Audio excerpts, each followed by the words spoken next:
नमस्कार, स्वागत है आप सभी का न्यूज वन इंडिया में और मैं हूं आपके साथ शाफनी पटनायक। बुलेटिन की शुरुआत करेंगे। यूपी एटीएस ने आगरा से आईएसआई एजेंट को गिरफ्तार किया। रविंद्र कुमार पाकिस्तान के लिए जासूसी कर रहा था। वे फिरोजाबाद के हसरतपुर की ऑर्डिनेंस फैक्ट्री में चार्जमैन के पद पर तैनात था। रविंद्र पाकिस्तान से ऑपरेट होने वाले सोशल मीडिया अकाउंट पर जानकारी दे रहा था। रविंद्र कुमार आईएसआई के बिछाए हुए हनी ट्रैप के जाल में फंस गया। वह काफी समय से खुफिया सूचनाएं लीक कर रहा था। एटीएस को इसके पास से कई अहम पुख्ता सबूत मिले।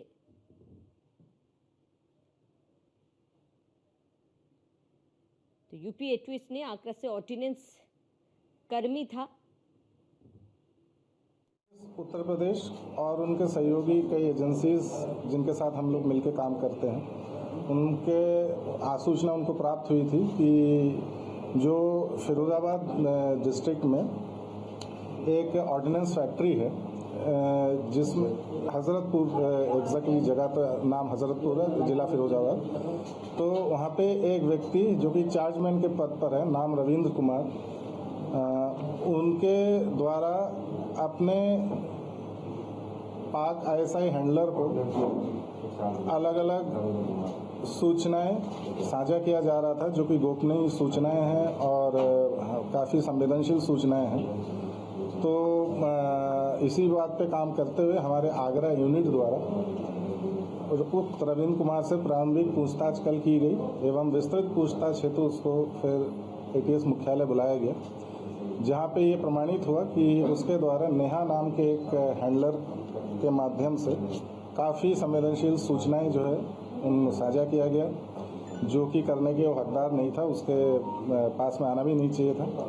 ये एक मोडस ऑपरेंडी आईएसआई की काफ़ी दिन से है कि अलग अलग हैंडलर्स के माध्यम से, विशेषतः महिलाओं के नाम लेकर हैंडलर बनाए जाते हैं और उसमें हनी ट्रैपिंग के माध्यम से, अन्य चैटिंग वगैरह के माध्यम से संवेदनशील जो संस्थाएं हैं, जैसे वाइटल इंस्टॉलेशंस हम लोग के, उसके लोगों को ट्रैप करते हुए उनसे सूचना निकाल लेते हैं और जिससे कि राष्ट्रीय सुरक्षा पर भारी खतरा रहता है, बना रहता है। 70 सालों से तो हम लोग यहाँ पर रह रहे हैं आस पड़ोस में, और इनके बाप दादा भी बहुत बढ़िया लोग थे। और कल जब हमने न्यूज़ देखी दैनिक जागरण में, तो हम खुद उस न्यूज़ को देख के सन्न रह गए हैं, क्योंकि वो सुबह 8 बजे चले जाते थे और शाम को 10 बजे आते थे। तो कोई ऐसे मेल मिलाप तो था नहीं, जानकारी कुछ थी नहीं। और कल न्यूज़ में आया तो पूरा मोहल्ला और अपनी गली वगैरह सारे लोग इस समय दंग हैं ये सब सुन के। मेल जोल तो ऐसा कुछ खास रखते नहीं थे, क्योंकि सुबह 8 बजे कोई इंसान चला जाएगा, रात में 10 बजे आएगा, तो मेल जोल तो ऐसा नहीं था। लेकिन इस तरीके की गतिविधि में होंगे ऐसा भी कभी नहीं सोचा था हमने। तो परिवार में इनके 2 बेटे हैं और एक वाइफ है और एक इनकी माँ। यूपी एटीएस ने पाकिस्तान के लिए जासूसी करने वाले एएसआई एजेंट को से गिरफ्तार कर लिया है। रविंद्र कुमार पाकिस्तान के लिए लंबे समय से जासूसी कर रहा था। रविंद्र फिरोजाबाद के हजरतपुर की ऑर्डिनेंस फैक्ट्री में चार्जमैन के पद पर नियुक्त था। रविंद्र पाकिस्तान के ऑपरेट होने वाले नेहा शर्मा नाम के ऑपरेशन मीडिया अकाउंट पर भारत की सभी जानकारियां लेकर रहा था। एएसआई के बिछाए हनी ट्रैप के जाल में रविंद्र फंस गया। इसके बाद लंबे समय की खुफिया सूचनाएं वह भारत से लीक करता रहा। एटीएस को उसके पास से कई अहम पुख्ता सबूत भी बरामद हुए हैं। वह आगरा का रहने वाला है और मूल रूप से वह मध्य प्रदेश के शिवपुरी का रहने वाला है। बहरहाल पुलिस टीम उससे तमाम पूछताछ कर रही है। अभी रविंद्र से तमाम सारे खुलासे होने की भी संभावना है। वहीं रविंद्र के घर के आसपास रहने वाले लोगों का कहना है कि रविंद्र के बारे में ऐसी खबर सुन वह हक्की बक्की रह गए हैं, क्योंकि रविंद्र बड़े ही सरल स्वभाव का व्यक्ति था। आगरा से न्यूज़ वन इंडिया के लिए संदीप शर्मा, यूपी। और अधिक जानकारी के लिए हमारे साथ संवाददाता संदीप शर्मा आगरा से जुड़े हुए हैं और रविंद्र शर्मा हमारे साथ जुड़े हुए फिरोजाबाद से, आप माफ कीजिएगा, नरेंद्र शर्मा फिरोजाबाद से जुड़े हुए हैं। सबसे पहले संदीप आपका रुख करूंगी, क्योंकि आप आगरा निवासी था नरेंद्र, और ऐसे में उसको लेकर क्या कुछ पूरी जानकारी है रविंद्र को लेकर, अब तक की जांच में क्या कुछ बातें निकल कर सामने आई है?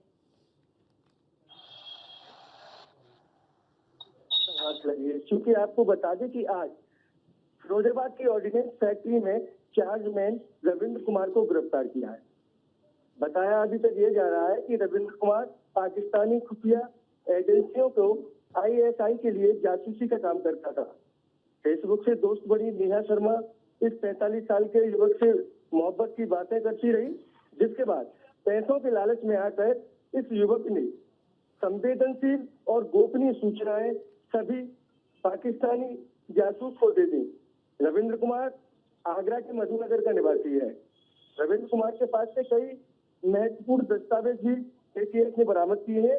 बहरहाल जो रविंद्र रहने वाला है, वहां के लोगों से जब बातचीत की गई है तो वह बता रहे हैं कि रविंद्र के बारे में इस तरह की खबर जब उन्होंने मीडिया में देखी तो वो खुद इस चीज को लेकर दंग रह गए हैं, क्योंकि जो रविंद्र था वो कहीं ना कहीं वहां पर उसका एक सामान्य व्यवहार था। वो बताते हैं कि सुबह वो चला जाता था तो देर रात शाम को घर वापस आता था। तो कहीं ना कहीं रविंद्र से बड़े खुलासे का भी संकेत है। एटीएस से पूछताछ कर रही है, लेकिन रविंद्र से तमाम एटीएम और तमाम ऐसी चीजें अभी बरामद की हुई है। और आपको बताते चले कि जो नेहा शर्मा नाम का जो फेसबुक अकाउंट था, उस नंबर के द्वारा व्हाट्सएप नंबर भी दिया गया है और उसके बाद उनकी लगातार प्यार मोहब्बत की बातें हुई हैं। और तमाम ऑर्डिनेंस फैक्ट्री में जो तमाम ऐसे ऑपरेशन के तहत तमाम चीजें होती हैं, वो सभी गोपनीय जानकारियां होती हैं। उनको कहीं ना कहीं इस तरीके से पैसों के लालच में आकर वो लीक करता था और सभी जानकारियां वहां पर पहुंचाता था। अपने मोबाइल में भी उसने उस महिला का जो मोबाइल नंबर था वो कहीं ना कहीं अपने दोस्त के नाम से सेव कर रखा था कि कहीं ना कहीं सब चीजें की जानकारी उनके घर वालों को ना हो सके। हालांकि उनकी पत्नी से जब बात की गई है तो पत्नी का कहना यही है कि उनके पति अभी निर्दोष हैं। जी ठीक है संदीप, आप बने रहिए हमारे साथ। मैं लौटूंगा आपके पास। नरेंद्र हमारे साथ लगातार बने हुए। संदीप, आपका रुख करूंगी। संदीप, जब रविंद्र के आसपास के लोगों के पड़ोसियों से बात करने की कोशिश की गई, उन तमाम लोगों से क्या कुछ जानकारी मिलकर सामने आई है? उसके इतिहास को लेकर कोई बड़ी बातें पता चल पाई हो रविंद्र को लेकर? देखिए, बिल्कुल कहीं ना कहीं जब यह खबर लोगों को पता चली तो रविंद्र के बारे में वह भी खुद अभी इस चीज को जानकर हैरान है कि रविंद्र एक बहुत ही साधारण व्यक्ति था। कभी उसके व्यवहार से, उसकी भाषा शैली से कभी ऐसा महसूस नहीं होता था कि यह इस तरीके से देश के साथ गद्दारी कर सकता है। तो जो भी व्यक्ति इस चीज को सुन रहा है वो खुद अभी इस चीज को लेकर दंग रह रहा है। तमाम जो लोग हैं, हालांकि रविंद्र कभी हर किसी के पास नहीं बैठता था, उसका एक सीधा सरल स्वभाव था और वो स्वयं घर से निकलता था।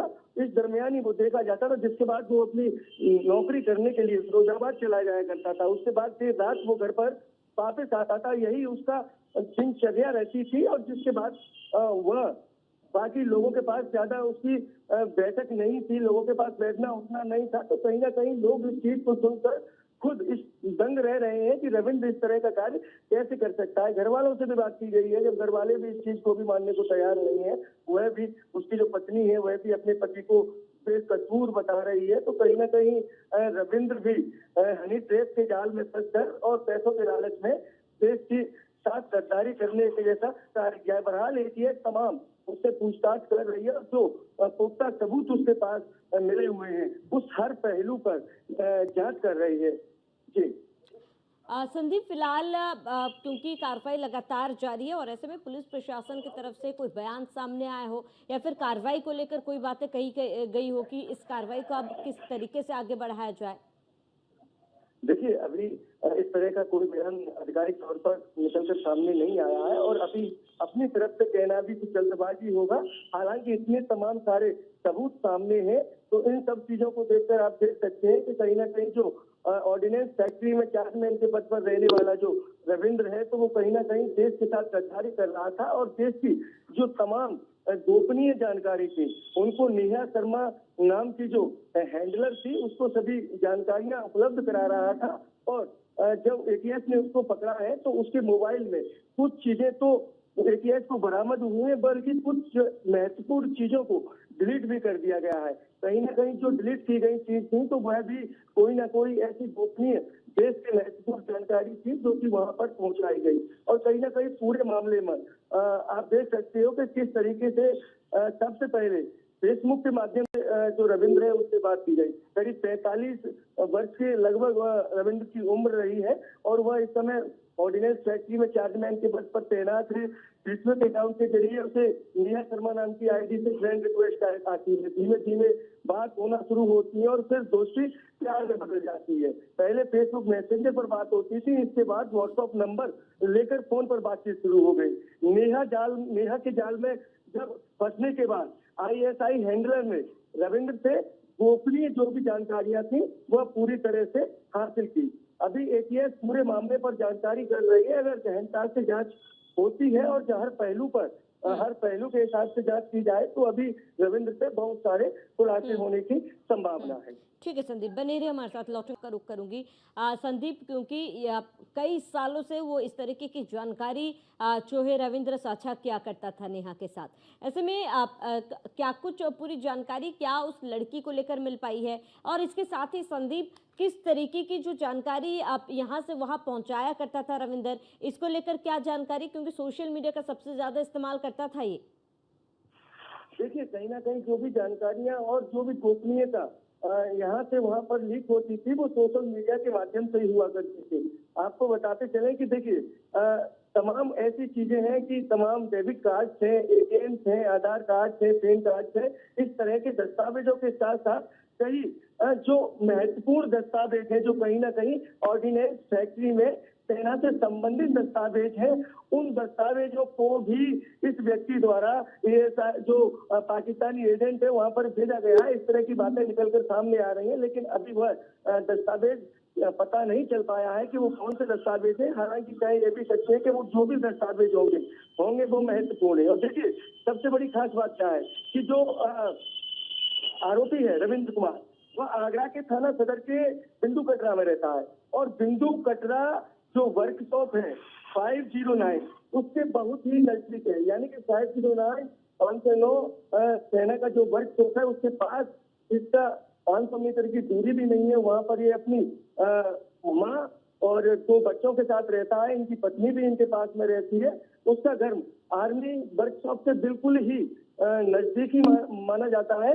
लेकिन सबसे बड़ी बात यही है कि कितनी बड़ी एक चूक है कि इतने साल से रविंद्र लगातार यहाँ पर रह रहा था। कहीं ना कहीं एटीएस ने बड़ा खुलासा किया है और अभी बड़े खुलासे की संभावना भी है। बहरहाल आसपास के तमाम जो लोग हैं वो अभी कुछ बोलने से कतरा रहे हैं, सामने नहीं आ रहे हैं। उनका सिर्फ कहना यही है कि रविंद्र साधारण सरल स्वभाव का व्यक्ति था और वह सुबह जाता था, देर रात घर वापस आता था, यही उसकी दिनचर्या होती थी। हालांकि पूरे अधिकारियों की बात करें तो आगरा में अभी कोई भी अधिकारी पूरे मामले पर खुलकर बोलने के लिए तैयार नहीं है। बिल्कुल आप संदीप, कहीं ना कहीं देखिए कई लोग हैं जो इस पूरे मामले पर खुलकर बोलने के लिए तैयार नहीं है, लेकिन क्या इस पूरे मामले पर रविंद्र के परिवार की तरफ से कोई पक्ष रखा गया है या फिर सामने आया है?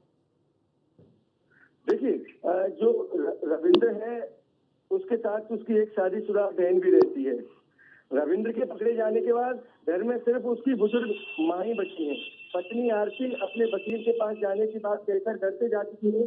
पड़ोस से रहने वाले संजय और कुछ लोग वहां पर मिले थे, उन्होंने यही चीजें बताई थी कि वह सुबह जाता था, शाम को आता था। हालांकि तमाम जो उसके परिजन हैं उनका कहना यही है कि जो रविंद्र है वह सभी जो उस पर आरोप है वो गलत है और वह पूरी तरह बेकसूर है। बहरहाल इस मामले की पूरे की अगर जांच की जाएगी उसके बाद यह स्पष्ट हो पाएगा कि रविंद्र किस तरह का जासूस था। तो काबड़ी कहीं ना कहीं आगरा के अभी जो भी अधिकारी हैं वो आधिकारिक तौर पर अब इस बोलने से कतरा रहे हैं, क्योंकि ये कार्रवाई कहीं ना कहीं एक बड़े स्तर पर की जा रही है। उत्तर प्रदेश के मुख्यमंत्री योगी आदित्यनाथ कहीं ना कहीं इस तरह के जो ऑपरेशंस होते हैं, क्योंकि इन जैसे इस तरह के जो एजेंट होते हैं जो कहीं ना कहीं पाकिस्तानी खुफिया एजेंटों को देश की जानकारियां देते हैं, तो इनके पीछे एक बड़े स्तर पर एक ऑपरेशन किया जाता है और बहुत काफी समय से पूरी नजर भी रखी जाती है। और यही कारण है कि आज जो रविंद्र है वो पकड़ा गया है। एटीएस की काफी समय से इस पर नजर थी और इसके तमाम सोशल मीडिया जैसे तमाम अकाउंट्स थे उन पर लगातार वो मॉनिटरिंग कर रहे थे जब रविंद्र को एटीएस द्वारा आगरा के उसके घर से गिरफ्तार किया गया है। इस मामले में ठीक है, आपका रुख करूंगी। संदीप, नेहा शर्मा के जो हनी ट्रैप में रविंद्र फंसा था, नेहा शर्मा को लेकर कोई भी जानकारी, उसको लेकर क्या कुछ डिटेल मिल पाई है फिलहाल? देखिए, नेहा शर्मा को लेकर अभी कुछ जानकारी हासिल नहीं हो पाई है। इतना ही अभी तक निकलकर सामने आया है कि जो भी बातें हुई थी वो नेहा नाम की हैंडलर कि लड़की थी, उससे बातें हुआ करती थी और फेसबुक के जरिए उसको व्हाट्सएप नंबर दिया गया।